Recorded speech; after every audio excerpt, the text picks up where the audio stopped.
Obaka misi. Okosi adelente. Bonu bende madi okune ejewe meme second burial. Like seriously? There's nothing called second burial in Igbo culture. In Igbo land, funeral rite is a process. It's not a one-off event.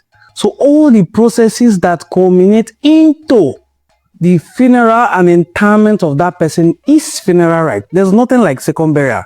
And opening the ground and putting a dead person inside is not funeral in Igbo culture. So all the rites have to be observed before you can say we have properly done funeral for this person. So a person can give up the ghost today and you decide to do interment. You have not done the funeral rites.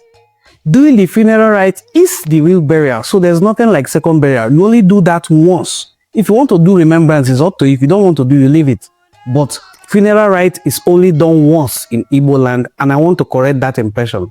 Thank you. If you have any contrary opinion, you can drop it in the comment section.